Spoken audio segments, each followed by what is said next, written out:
네, 여러분 안녕하십니까. 10월 22일 토요일 아침 매일 성경 묵상 함께 나누겠습니다. 오늘은 사무엘하 19장 40절에서 20장으로 넘어가서 13절까지 이어지는 말씀인데요.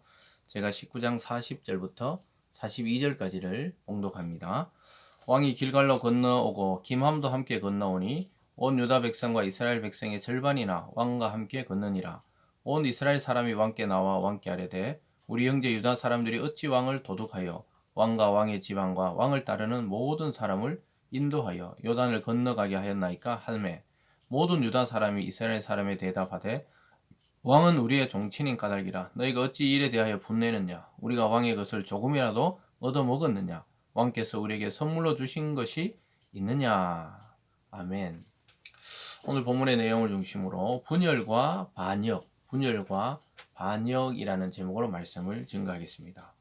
이제 다윗이 요단을 건너 다시 왕궁을 향하려고 할 때 유다 지파와 이스라엘 지파 간에 갈등이 있는 것을 오늘 첫 번째로 보게 됩니다.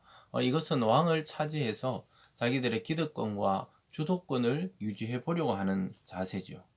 그래서 유다 지파를 중심으로 황궁이 이루어지는 그 과정을 보면서 이스라엘이 유다 지파보다 훨씬 큰데 너희들이 왕을 도적질했다 이렇게 비난하면서, 그리고 이 유다 지파도 가만히 있지 않죠. 우리가 왜 도둑질했냐? 왕은 우리의 종친이기 때문에 우리가 먼저 모시는 것이 당연하다. 그리고 이번 일로 이득을 취한 적이 없다고 변호하는 것을 보게 됩니다.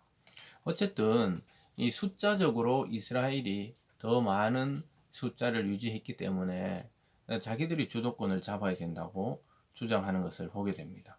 그래서 사실은 이 다윗 왕을 위하는 척하지만 서로 자기들의 이익을 위해서, 이익을 챙기기 위해서 이렇게 분열되고 있는 걸 보게 돼요.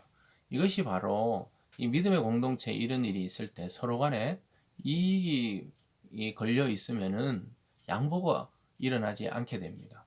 그래서 오늘 또 여기 보면은 유다 지파와 이스라엘 지파 간의 이 갈등의 원인은 사실은 자기들이 다시 다윗을 중심으로 주도권을 잡고 이익을 챙기기 위해서 이 경쟁하는 것을 보게 되죠.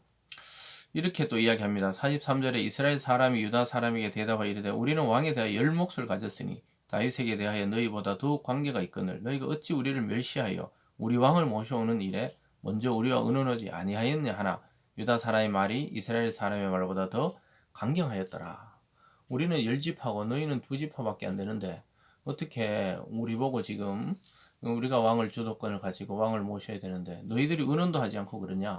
그러나 워낙 강경하게 유다 지파가 이야기하니까 이렇게 마무리되는 듯이 보였지만 결국은 어떠냐? 이 분열적인 것이 반역으로 이어지는 모습을 20장 1절에서 그 13절 사이에 나타나는 것을 보게 됩니다. 결국은 이 세바라는 한 사람이 그럼 우리는 다윗을 따르지 않겠다 하면서 이스라엘만 모아서 자기가 왕으로 서려고 반역을 일으킵니다. 20장 1절입니다. 마침 거기에 불량배 하나가 있으니 그의 이름은 세바인데 베냐민 사람 비그리의 아들이었더라. 그가 나팔을 불며 이르되 우리는 다윗과 나눌 분깃이 없으며 이 세 아들에게 받을 유산이 우리에게 없도다. 이스라엘아 각각 장막으로 돌아가라 하매. 여러분 이것이 이 분열의 이 작은 불씨가 결국은 이 반역을 일으키고 또 뭔가 이 왕이 다시 항공하는데 집중력이 사라지도록 만든 걸 보게 됩니다. 이렇게 서로의 이익만을 주장하고 주도권을 싸움을 할 때 공동체는 분열이 되게 되어 있습니다. 오늘날 영적 이스라엘인 이 교회 공동체도 우리의 말과 우리의 생각이 나 중심으로 돌아가야 된다. 내가 생각하는 아이디어가 옳다. 내가 생각하는 계획이 옳다. 이렇게 서로 될 때 양보가 없어지고 거기다가 자기의 이익까지 들어가 있다면 그것은 이미 이 분열의 단초를 제공하고 있는 거예요. 자기가 아무리 옳은 주장을 해도 그 동기와 목적이 옳지 않다는 거예요. 왜냐? 공동체의 화합과 하나됨보다 앞서는 건 없습니다. 교회 공동체에는 어떤 사업의 목적을 이루기 위한 그런 지향을 하는 공동체가 아니죠. 그리스도 안에 한 몸을 이루는 것이 최종 목적이기 때문에 다른 어떤 것도 그것을 앞설 수 없어요. 만약에 서로 갈등과 분열이 생기면 그 계획을 포기하는 것이 낫다는 것이죠. 그러면서 2절에 이에 온 이스라엘 사람들이 다윗 따위를 그치고 올라가 비그리 아들 세바를 따르나 유다 사람들은 그들의 왕과 합하여 요단에서 예루살렘까지 따르니라. 이렇게 딱 분열되는 모습, 또 반역을 일으켜서 뭔가 나라가 하나 되지 못하는 모습을 보게 됩니다. 그래서 결국은 어떻게 되느냐? 왕이 이것을 정리하기 위해서 장수들을 쓰는 것을 보게 돼요. 4절에 보면 왕이 아마사에게 이르되 너는 나를 위하여 3일 내로 유다 사람을 큰 소리를 불러 모으고 너도 여기 있으라 하니라. 아마사가 유다 사람을 모으러 가더니 왕이 정한 길에 지체된지라. 왕이 아마사라는 장수를 세워서 이제 이 모든 일을 정리하려고 이렇게 왕으로 세우고 정한 기일에 빨리 모아라 이러는데 아마사가 머뭇거리고 또 왕의 이 명령을 바로 진행하지 않고 또 기한 내에도 돌아오지 않았어요. 그래서 결국은 6절에 보면 다윗이 아비새에게 이르되 이제 비그리의 아들 세바가 압살롬보다 우리를 더 해하리니 너는 내 주의 부하들을 데리고 그의 뒤를 쫓아가라. 그가 견고한 성읍에 들어가 우리들을 피할까 염려하노라 하매. 그래서 다윗이 이번에는 아비새에게 이 세바를 진압하라고 명령하는 것을 보게 됩니다. 그래서 결국은 이 세바가 이 분쟁을 틈타서 자기가 반란을 일으키고 뭔가 왕적인 일을 해보려고 하니까 다윗은 이것은 압살롬보다 더한 일이 될 것이다 하면서 빠르게 진압하려고 하는데 아마사가 좀 지체해요. 그리고 뭔가 왕의 일이 잘 수행이 안 되니까 아비새에게 이르게 됩니다. 그리고 7절에 보면 요압을 따르는 자들과 그렛 사람들과 브렛 사람들 모든 용사들이 다 아비새를 따라 비그리 아들 세바를 뒤쫓으러 예루살렘에서 나와 기본 큰 바위 곁에 이르매 아마사가 맞으러 오니 그때 요압이 군복을 입고 띠를 띠고 칼집에 꽂은 칼을 허리에 맸는데 그가 나갈 때 칼이 빠져 떨어졌더라. 그 요압이 어떤 사람이죠? 자기 외에 왕의 군사령관이 되는 걸 굉장히 싫어합니다. 근데 왕이 자기를 제껴놓고 아마사에게 일했단 말이에요. 진압군을 편성하게 했고 이런 걸 보면서 요압이 좀 뭔가 위기의식이 왔어요. 왜냐하면 자기의 왕의 신임을 자기가 계속 받아야 되는데 이런 장수들이 받으니까 시기가 났던가 봐요. 그래서 이번에도 그 아마사를 해치고 죽이는 모습을 보게 돼요. 9절에 요압이 아마사에 이르되 내 형은 평안하냐 하며 오른손으로 아마사의 수염을 잡고 그와 입맞추는 체함에 아마사가 요압의 손에 있는 칼을 주의하지 아니한지라.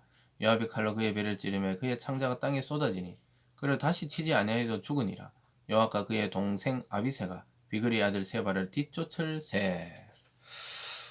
이 요압은 참 여러 명을 이렇게 손보는 걸 보게 되죠. 그 자기 외에 왕을 모시는 장수가 최고의 장수가 있어서 안 된다고 생각해요. 그래 다윗에게는 참 이 독이 든 사과처럼 꼭 필요한 사람인데 뭔가 때로는 왕의 명령을 어기고 압살롬도 죽이고 또 예전에 자기 동생 죽인 아비넷을 죽인 그 장수도 죽이고 이렇게 뭔가 왕이 다른 사람을 신임하려 하면 그 사람을 제거해 버린 거예요. 물론 아마사가 단초를 제공했죠. 왜냐하면 빠르게 지체되지 않게 진행돼야 되는데 그러다가 의심을 산 거죠. 어쨌든 간에 이 죽이는 이 앞장서는 것이 이 요압인데요. 결국 요압은 나중에 솔로몬 시대에 가서 제거가 됩니다. 그래서 결국은 12절에 아마사의 길 가운데 피 속에 놓여 있는지라 그 청년이 모든 백성이 서 있는 것을 보고 아마사를 큰 길에서부터 밭으로 옮겼으나 거기에 이르는 자도 다 멈춰 서는 것을 보고 옷을 그 위에 덮으니라. 그 사람들이 아마사가 왕의 명령을 따라 진두지휘했는데 그가 죽었으니까 더 이상 전진을 하려고 하지 않는 거예요. 그래서 어떤 사람이 그가 보지 못하 그 왕의 아마사의 장군을 보지 못하다고 덮어놨다는 거예요. 그러니까 이제 다시 전진하기 시작했습니다. 13절에 아마사를 큰 길에서 옮겨가며 사람들이 다 요압을 따라 비그리 아들 세바를 뒤쫓아가니라. 그러니까 이제 왕이 명령했던 사람이 아마사인데 그 아마사가 요압을 맞으러 나왔는데 요압이 그를 부단히 또 죽이죠. 자기의 어떤 입지를 위해서. 그러니까 군사들이 안 가는 거예요. 그의 그 시체를 보고 안 가는 겁니다. 그러니까 그를 큰 길에서 옮겨다가 완전히 그 보지 못하도록 하니까 사람들이 요압을 다시 따라가기 시작했던 겁니다. 하여튼 뭐 이런 복잡한 이 상황이 나타납니다. 이것은 결국 분열되고 하나 되지 못했을 때 이 반역의 길이 생기고 또 반역을 제압하는 과정에서 또 자기 군인들끼리 싸움이 일어나는 장면을 우리는 오늘 목격하고 있습니다. 여러분, 이 모든 것이 결국 그리스도 안에 하나 되지 못할 때 영적 공동체에 일어나는 이 분열의 모습을 보게 됩니다. 사랑하는 여러분, 하나 되지 못하면 분열하게 되고 결국은 큰 상처를 입히는 이 반역적인 일이 일어나게 됩니다. 오늘날 교회 공동체에서도 또 가정에서도 하나님의 뜻과 또 하나님 주신 이 평안과 평화를 유지하기 위해서는 남을 해하려고 하고 또 반역적인 생각을 하고 또 분열적인 행동을 주장하고 또 선동하고 이런 것에서 한 발 물러서야 하는 것입니다. 사랑하는 여러분, 항상 하나님의 뜻이 무엇일까? 공동체의 평화를 가져오는 것은 어떤 일인가를 먼저 생각해야 됩니다. 아까도 얘기했지만 최우선적인 것은 이스라엘로 보면 이 나라가 쪼개지지 않는 것이 하나님의 큰 뜻이고 지금의 영적 공동체인 교회도 마찬가지죠. 교회가 분열되거나 생각이 나뉘거나 이런 어떤 사업이나 어떤 행사나 이런 걸 진행하려고 했을 때 그런 현상이 나타나면 빨리 그걸 접는 게 좋습니다. 무리하게 추진하면 반드시 갈라지고 결국은 여기 보면 뭐 반역이다 이런 말 아니지 완전히 분열되어서 따로따로 길을 가게 되는 경우들이 있는 것이죠.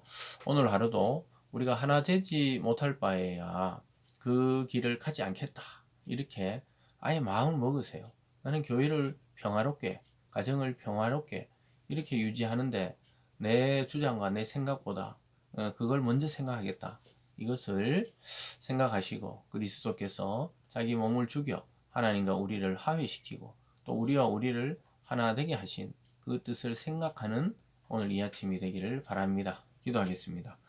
사랑의 하나님 아버지, 다윗이 황공하는 과정에서 분열적인 일들이 일어나고 결국 반역이 일어나고 또 반역을 진압하는 중에 서로 시기로 인해서 살인이 일어나는 모습을 보게 됩니다. 이 모든 것이 하나님의 뜻을 따르지 아니하고 공동체의 평화를 먼저 생각하지 않을 때 일어나는 현상입니다.